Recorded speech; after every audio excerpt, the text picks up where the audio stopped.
Oaks, Auditor Tina M. Cannon, Attorney General Derek E. Brown, and Lieutenant Governor Deidre M. Henderson.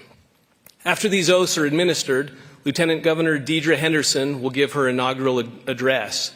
During the inaugural address, we ask that you please hold your applause until the end of each speech.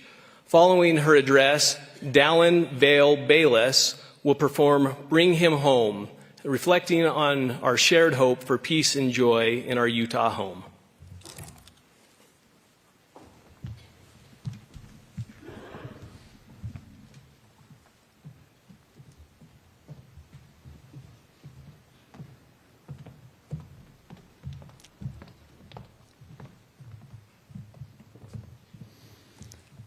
I state your name. I, Marlo McKay Oaks, Do solemnly swear do solemnly swear that I will support, obey, and defend that I will support, obey, and defend the Constitution of the United States the Constitution of the United States and the Constitution of the State of Utah, and the Constitution of the State of Utah, and that I will discharge and that I will discharge the duties of my office the duties of my office with fidelity. with fidelity.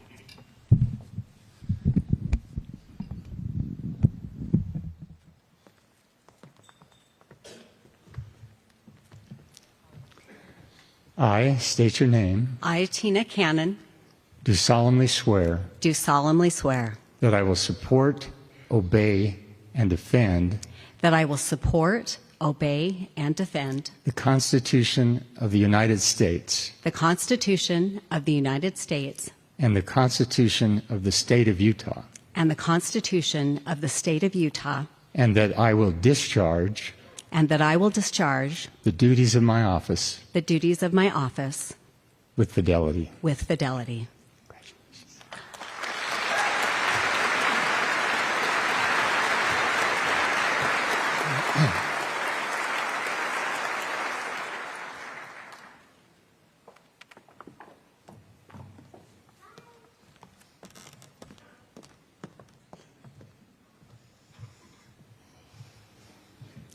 I state your name. I, Derek E. Brown, Do solemnly swear do solemnly swear that I will support, obey, and defend that I will support, obey, and defend the Constitution of the United States the Constitution of the United States and the Constitution of the State of Utah, and the Constitution of the State of Utah, and that I will discharge and that I will discharge the duties of my office the duties of my office with fidelity. with fidelity.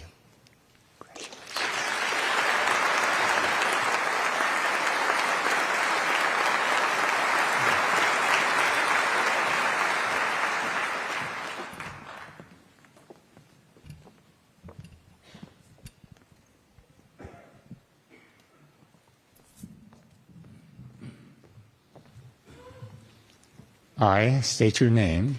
I, Deidre M. Henderson, Do solemnly swear do solemnly swear that I will support, obey, and defend that I will support, obey, and defend the Constitution of the United States the Constitution of the United States and the Constitution of the State of Utah, and the Constitution of the State of Utah, and that I will discharge and that I will discharge the duties of my office the duties of my office with fidelity. with fidelity.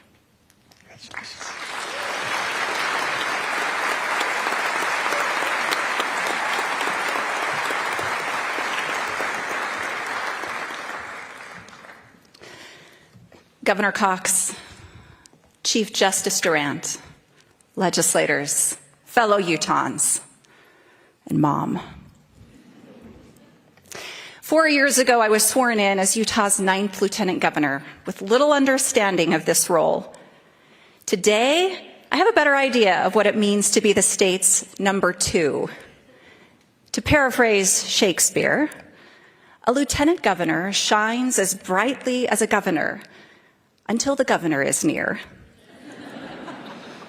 So doth the greater glory dim the less. Governor Cox, there is no one's shadow I'd rather stand in than yours.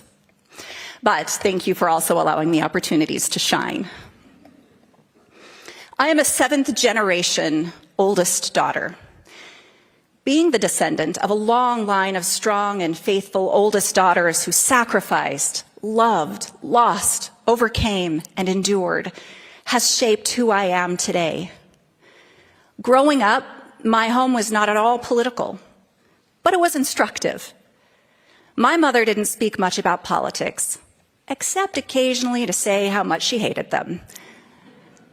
But during casual conversations, she taught me the principles of freedom, liberty, and good government. As much as my mom hated politics, my grandmas loved them. They openly spoke of current events, national political trends, and hosted cottage meetings for candidates.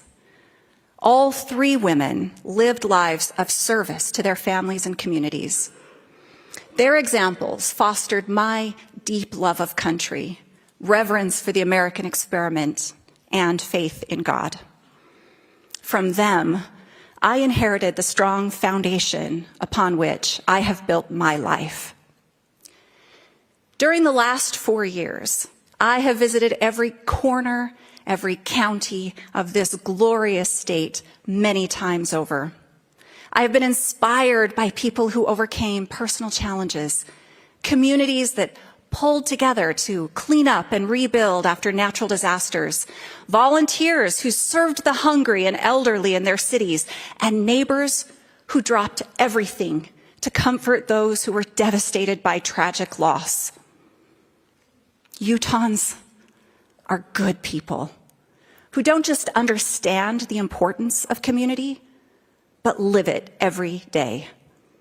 My love for you and this state knows no bounds.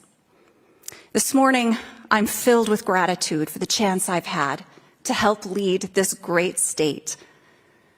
And I'm humbled by the trust placed in me by Governor Cox and the people of Utah to continue serving as Lieutenant Governor for another term. During my 12 years in elected office, I have driven up Capitol Hill thousands of times. And yet, the sight of that Capitol dome still fills me with awe. Not only that I get to work in such a magnificent place, but that I have been entrusted as a guardian of all that building represents. For 20 years after statehood, however, Utah didn't have a Capitol building. State government was essentially homeless. But in 1912, a German immigrant and renowned architect named Richard Kledding was awarded the contract to build the Capitol building we know and love today. It stands as the crowning achievement of his career. Kledding's genius was incorporating big, bold features with small, intricate details. Impressive Corinthian columns and arches adorned with hundreds of marble rosettes. A towering dome and beehives woven into carpets and etched in glass. The result is an architectural masterpiece that is both simple and spectacular. His design embodies a quality that is foundational to our state: the principle of and.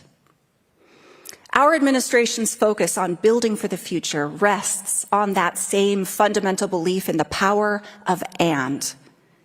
We have achieved significant accomplishments by embracing big, visionary ideas and focusing on opportunities for individuals. We delivered water to the Great Salt Lake and the tiny Navajo community of Westwater, whose few dozen residents will now have access to clean running drinking water for the very first time. We fostered an economic environment that attracted large businesses like Texas Instruments and started Return Utah, a program that deliberately seeks out those who have been on the sidelines of the workforce while raising children or following their military spouses around the world.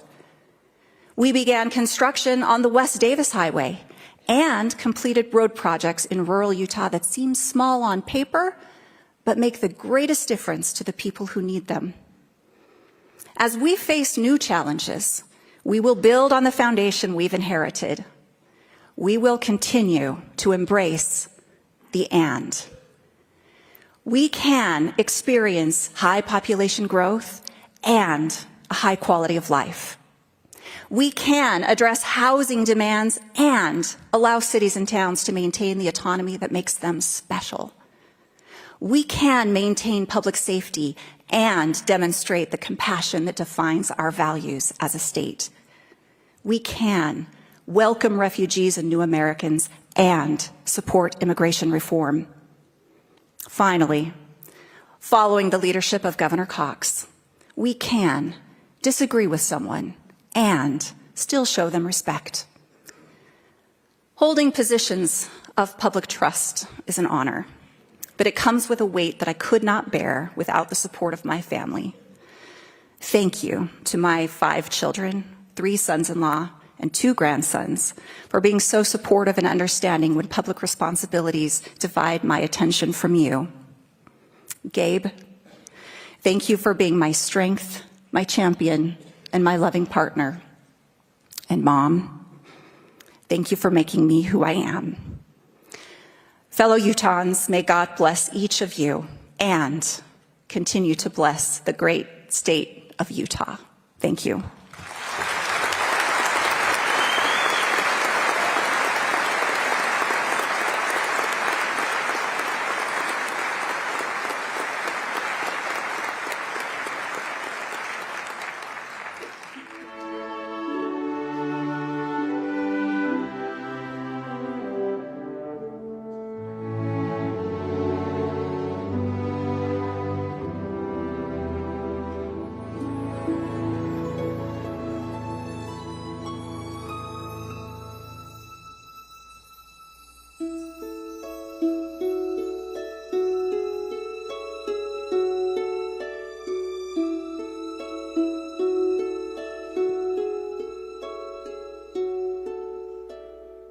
God on high,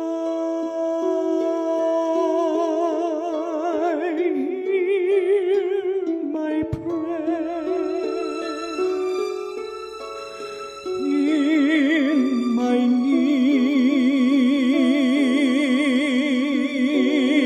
you have always been there. He is young, he's afraid. Let him rest, heaven blessed.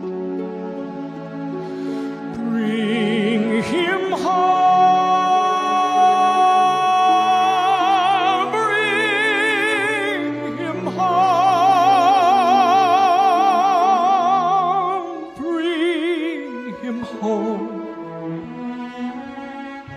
He's like the son I might have known if God had granted me a son.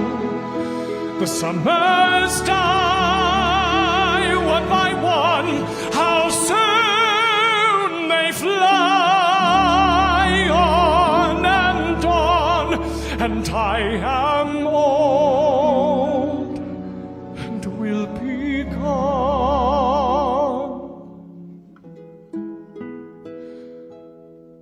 Bring him peace, bring him joy.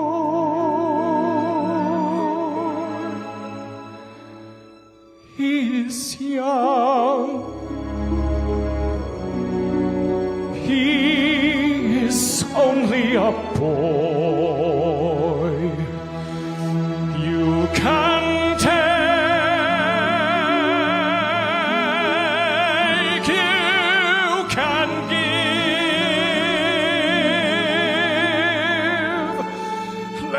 be. Let him live. If I die,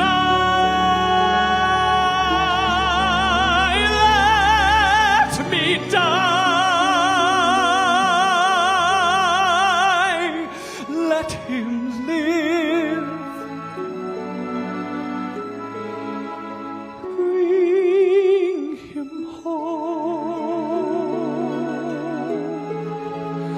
Bring him home. Bring him home.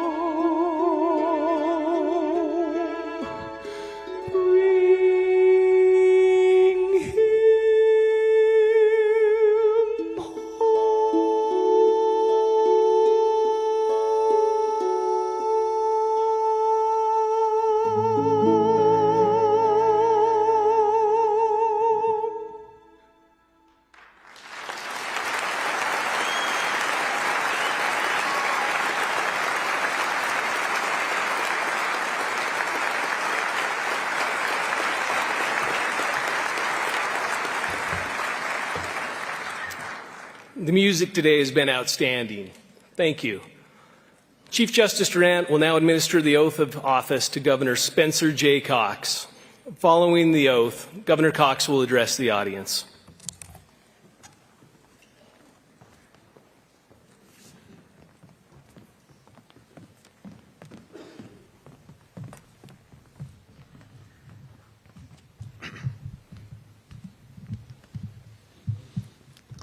I state your name, I, Spencer J. Cox, do solemnly swear do solemnly swear that I will support, obey, and defend that I will support, obey, and defend the Constitution of the United States the Constitution of the United States and the Constitution of the State of Utah, and the Constitution of the State of Utah, and that I will discharge and that I will discharge the duties of my office the duties of my office with fidelity. with fidelity.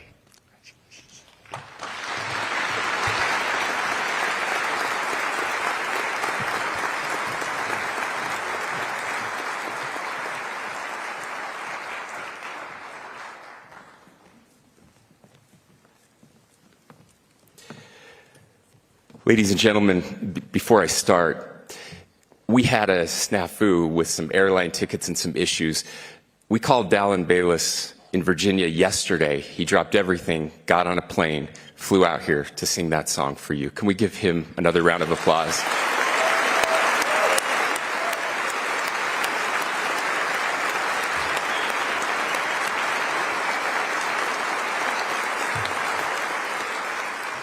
A rural kid from Utah, not bad. Chief Justice Durant, President Adams, Speaker Schultz, former Governors Huntsman, Leavitt, and my friend and mentor, Governor Herbert. Distinguished guests, my fellow Utahns, it is an honor to be with you today to give a brief accounting of my last 4 years as your governor and to share with you a message about my remaining 4 years of public service to the people of Utah. Now, before I do that, I'd like to spend a moment saying a few words by way of introduction to Utah's statewide elected officials, chosen by you, the people, during the 2024 election. Each one of them has joined us with their families and have been inaugurated today. I'll begin with our new Attorney General, Derek Brown. Derek and I both served together in the Utah House of Representatives exactly 12 years ago this year. In addition, Derek worked for 3 of Utah's United States senators as legal counsel to Senator Bennett and Senator Hatch, and as deputy chief of staff and state director to Senator Lee. You'll learn more about each constitutional officer's professional background today and in the months to come. But before today's ceremony, I reached out to each one of their spouses, asking for a photo from their childhood and an item or two about them personally that Utahns might be surprised to know. The best part is they don't know this and they can't see the photos. So, in that process, I learned that at age 12, Derek competed in a piano competition against 18-year-olds where he literally won a grand piano. Derek has traveled to Zambia, Ghana, Haiti, Morocco, Tunisia, Ukraine, Russia, Latvia, Slovakia, and other countries with his wife, Emily, and their children for humanitarian service and music performance tours. Please welcome our new Attorney General, Derek Brown, and his wife, Emily.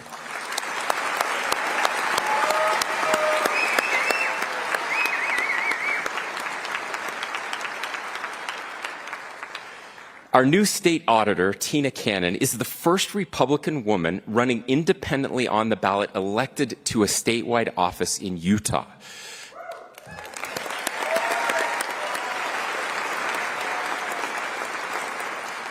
Now, the first time I met Tina was in 2018 when I was asked to present her with the Utah Mother of the Year award. Her spouse added that if political rivals attempt to go for her jugular, they'll be disappointed, as Tina's right jugular vein was removed as part of a medical procedure many years ago.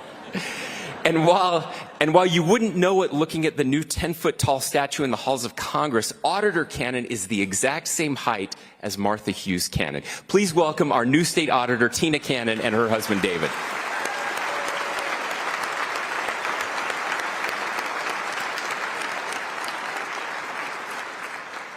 State Treasurer Marlo Oaks, re-elected to a 4-year term in office, is one of the only state treasurers in the country with an extensive institutional investment background, which makes him uniquely qualified to manage Utah's $36 billion of investments. As a fun fact, Treasurer Oaks is a 12th-generation descendant of Thomas Wells, the first state treasurer of Connecticut, whose service began, this is real, in 1639, and who continues to inspire Treasurer Oaks today. It has been an honor to serve with Treasurer Oaks over these last 4 years. Marlo, your dad would be proud. Please welcome our state treasurer, Marlo Oaks, and his wife, Elaine.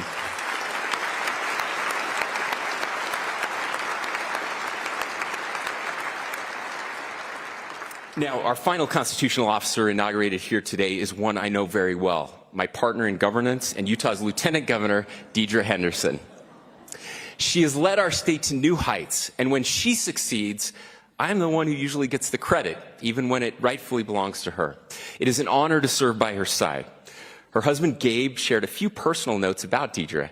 He said that they met at BYU as college students and only dated for 2 months before they were engaged, which might sound fast, but according to Gabe, it felt like they were really dragging their feet. Gabe said that Deidre has always been willing to work tough jobs in her life, including jobs as a certified nursing assistant, a cashier and dishwasher at Arby's, and as an associate at an obscure company called Blockbuster Video, which for anyone not born in the 1900s like us, just ask your parents. Please welcome our state lieutenant governor, Deidre Henderson, and her husband, Gabe.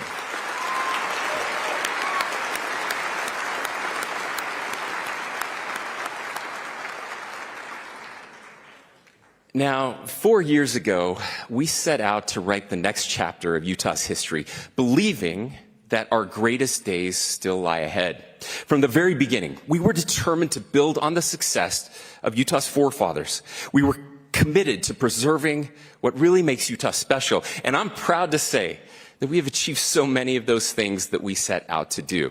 Together, we approved the largest teacher pay raise in Utah history. A starting teacher in Utah now makes a salary that is top 10 in the nation, something that many said would be impossible. And thanks to the leadership of the legislators who have joined us here today, we passed the largest tax cut in Utah history.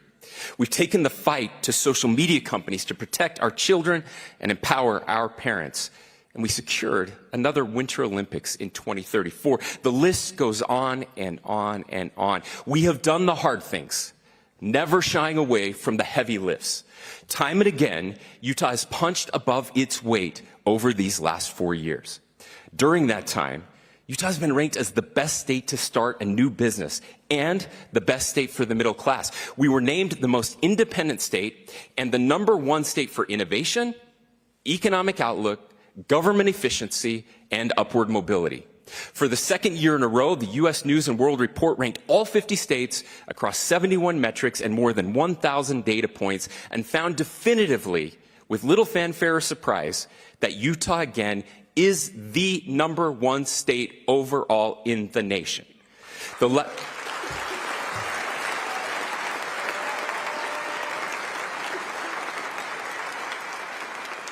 The last 4 years have been a whirlwind, and I am proud of our team and the people who have supported our efforts.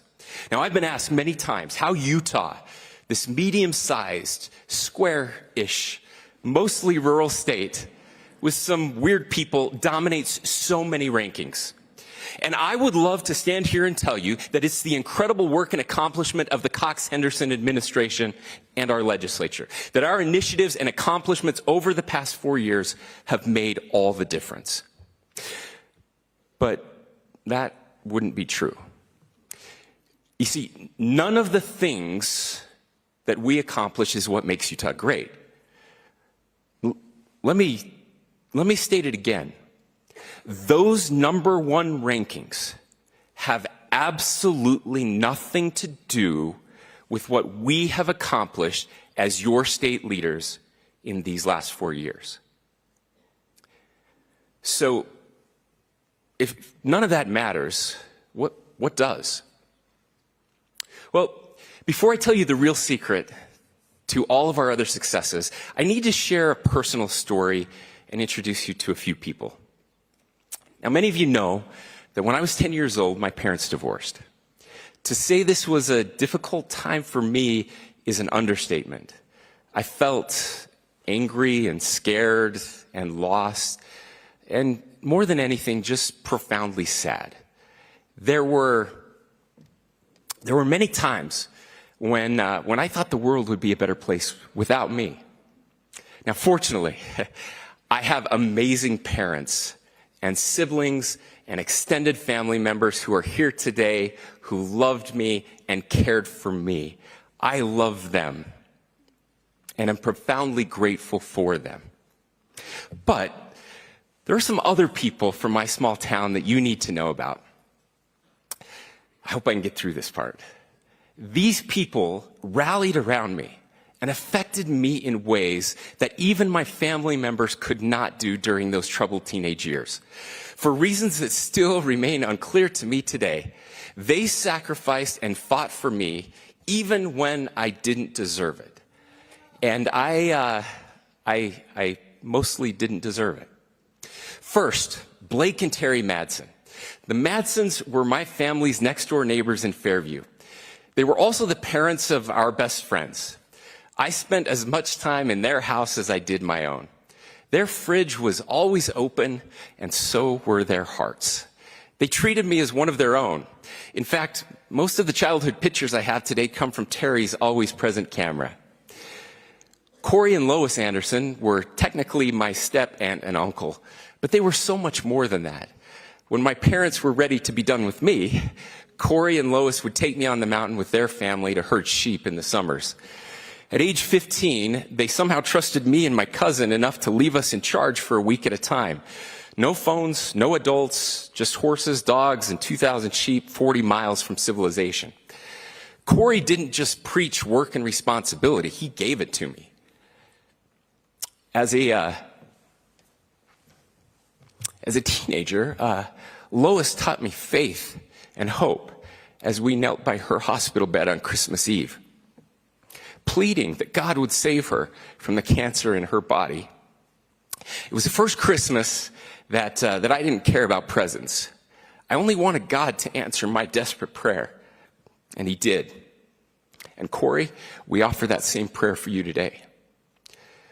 Now, Dr. Roy Ellison was the English and music teacher at North Sanpete High School. Mr. Ellison, as we called him, is a brilliant man who had no business whatsoever teaching at a small rural school, but he did it anyway. At a time when I worried that being good at school might hurt my social status, Mr. Ellison saw something in me. He challenged me and he inspired me. He taught me how to write and to love music, poetry, and classical literature. I owe my success in high school and college directly to him. Now, John and Colleen Perry were my first church teachers after the divorce. John also became my scout leader and somehow ended up stuck with me in every church assignment after that. We went on countless camping trips together and shared a love of 60s music. I thought we were just hanging out and having fun, but all along he was teaching me how to be a good friend and a humble leader. I didn't realize at the time the tremendous sacrifice he made to serve me and so many others. He did more than anyone outside my family to save me. Now, finally, George and Peggy Bench. The Benches were the family that helped us through some of the messiest times of my parents' divorce.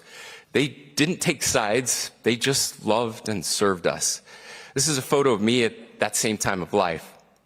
George and Peggy were always the emergency phone call when we needed something.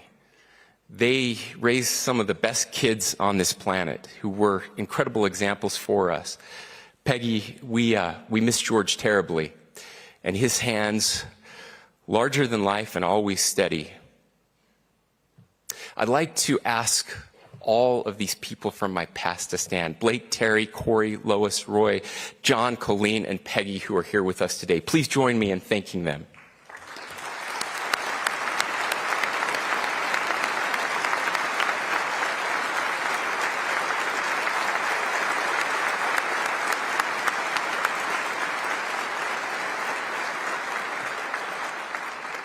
Now, please forgive this gratuitous walk down memory lane, but you see, these are my people, and this is Fairview, my hometown. Utah is not number one because of our government. We're number one because of our people. When I was lost and struggling as a teenager and ready to give up, it wasn't the government that stepped in to save me. It was John Perry, my scout leader. When my dad was floundering and not sure if he could make it another day, it wasn't government that answered the call for help. It was George Bench. I can't begin to describe how lucky I was to have these people and this town in my life. But the more I visited Utah's other 254 towns and cities, I discovered something remarkable. Well, my childhood was special. It wasn't unique. Everyone in attendance today can name a Corey Anderson, a Roy Ellefson, and a Terry Madsen. Not one of these couples has wealth or status. They all live in what would be considered small or modest homes. And if we only measure financial capital, Utah may fall short by many measuring sticks. But you see, where we truly shine, and this is the secret to our success, is something a little more obscure called social capital. Experts describe social capital as the connections among individuals and the norms of reciprocity and trustworthiness that arises from them. Several studies have shown that Utah leads the nation in social capital, and there really isn't a close second. Social capital is measured in categories like family unity and interaction, social support, and institutional effectiveness. It includes rates of service and volunteering, philanthropy, and something called civic virtue. Most importantly, social capital is not created by government. It is created in our families, our congregations, our neighborhoods, in our volunteer organizations. You see, here's the point. The incredible things that we have been able to accomplish over the past 4 years happened because of our strong social capital.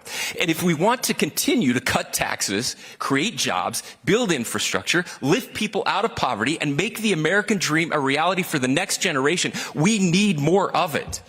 And it can only happen one family, one neighborhood, and one community at a time.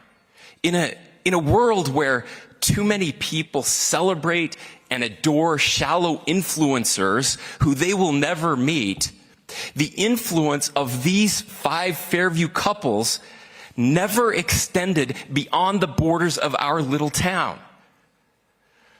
But, oh, did their influence run deep.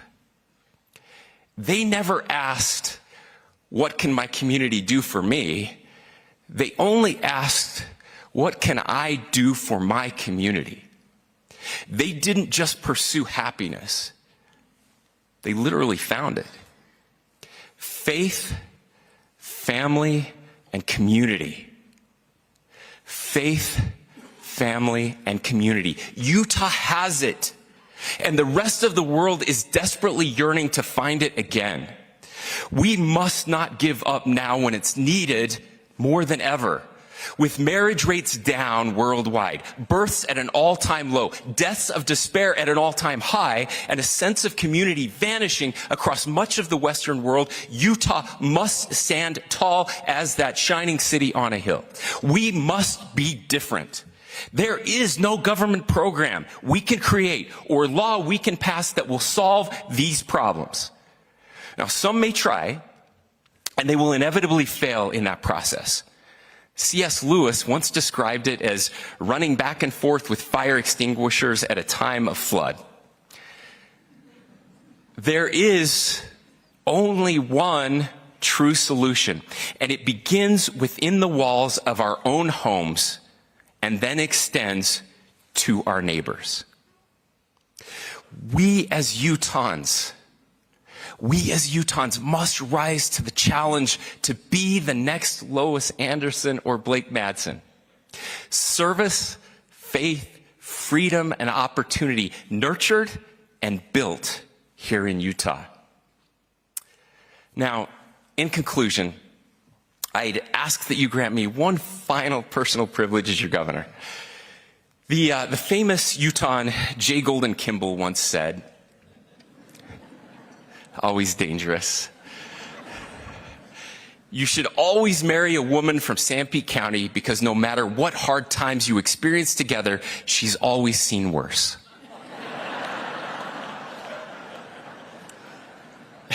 I have to say, when I was first elected as your governor and met with President Dallin Oaks, who is here today, uncle of our state treasurer, Marlo Oaks, he recited that exact same quote to me and Abby.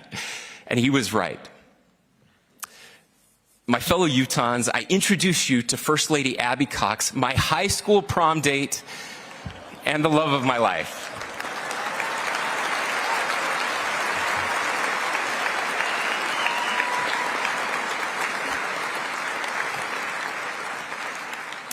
That hair and that dress.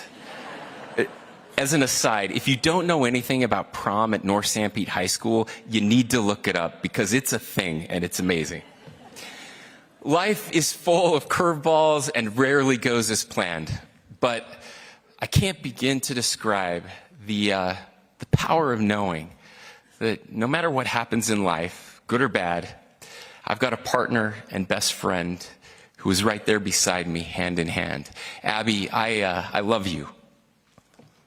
And I consider myself the luckiest man alive to be able to spend the rest of my life and beyond by your side. And together, completely committed to each other every step of the way, we set out on a grand adventure of parenthood. Having kids has been the greatest blessing of our lives. We did it when the rest of the world would say we shouldn't. Incredibly young and hopelessly naive, still in school, not sure what the future held. Gavin, Caleb, Adam, and Emma Kate, we love you. There is no greater calling in our lives than that of being your mom and dad. So if you want to understand Utah's success, it really is this simple. Moms and dads, husbands and wives, brothers and sisters, friends and neighbors, there never has been nor will there ever be another replacement. To my fellow Utahns, these last 4 years as your governor have been the honor of a lifetime. I love this state. I love her people. Abby and I pledge to you our hands and our hearts, all that we are and all that we could ever hope to be. And I have every assurance that we will succeed because I know that we are not alone. Now is the time to build. And now is the time to never forget what truly matters most. May God bless all of us in this effort. and may God continue to bless the great state of Utah. Thank you.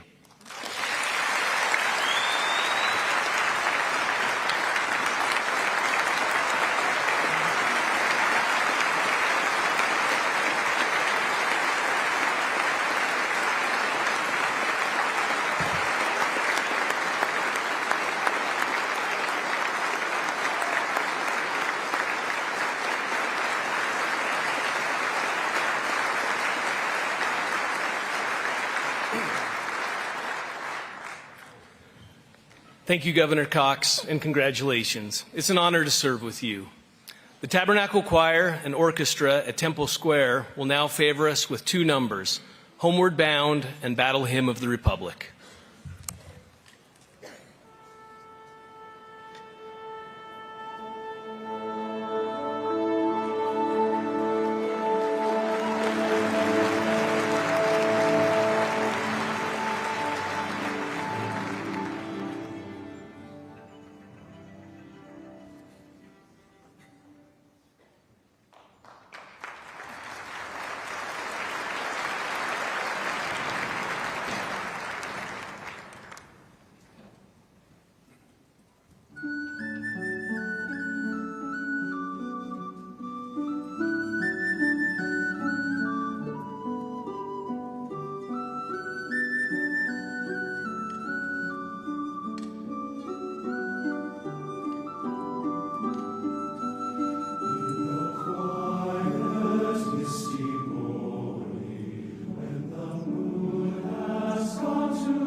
Wow. All right.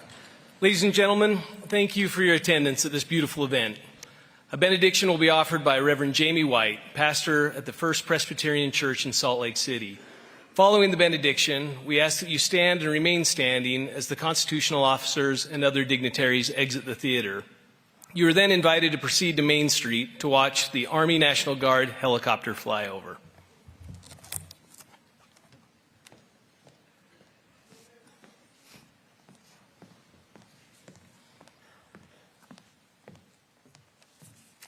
Please join me in prayer. Good, gracious, and holy God, we come before you in profound gratitude for this, our beloved and breathtaking state, and for these, our elected leaders, whom we have had the privilege and honor of bearing witness as they have stood and taken the oaths of office. God, it is no small thing to place one's hand upon your holy word, swearing to uphold our Constitution with fidelity. This is work that demands prioritizing the people of Utah over and above a political party. This is public service that requires standing for truth and justice when there are surely many that would prefer these leaders to not only bend their convictions, but to break their character. And so, God, we ask that these sacred vows, sworn in good faith and humility here today, provide each of our leaders with the strength they will need to do what you have called them to do. As both Governor Cox and Lieutenant Governor Henderson continue to seek out creative solutions to steward our resources, to preserve and protect our majestic landscape, and to make life better for the people of Utah, I pray that they would keep their eyes fixed on you, O God, and your unrelenting call to prioritize caring for the least of these, for the unhoused, the immigrant, the orphan, the poor, and all of those still marginalized in our society. This is a difficult call you've placed before them, God, before us all. So give them the courage and strength to heed it. Lord, the burden of leadership, especially public service, is heavy. And so we ask that you protect them. When the days get difficult, lift their spirits and encourage their souls. Help them know, like down to their toes, that they are never without you. May they hear from you in precisely the ways they most need.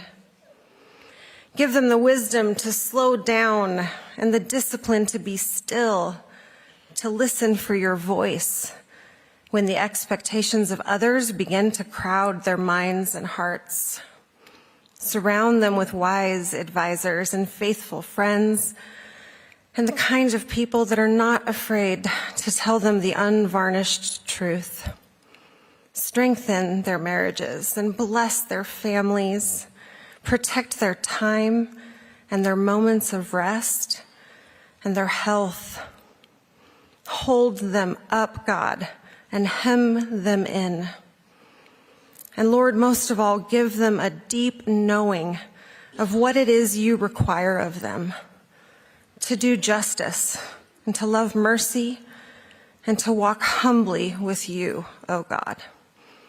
We pray all of this in the name of the Father, and of the Son, and of the Holy Spirit. Amen.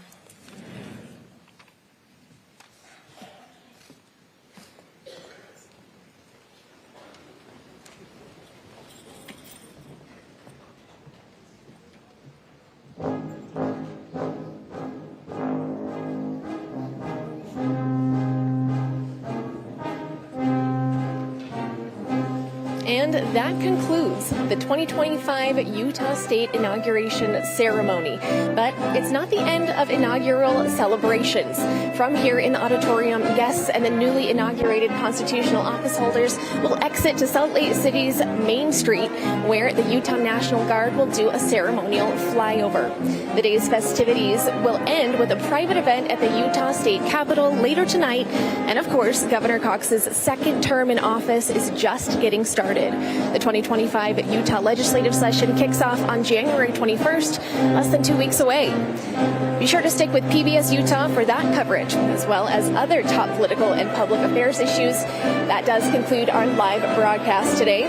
I'm Kaylee Chella, and for everyone at PBS Utah, thanks for watching.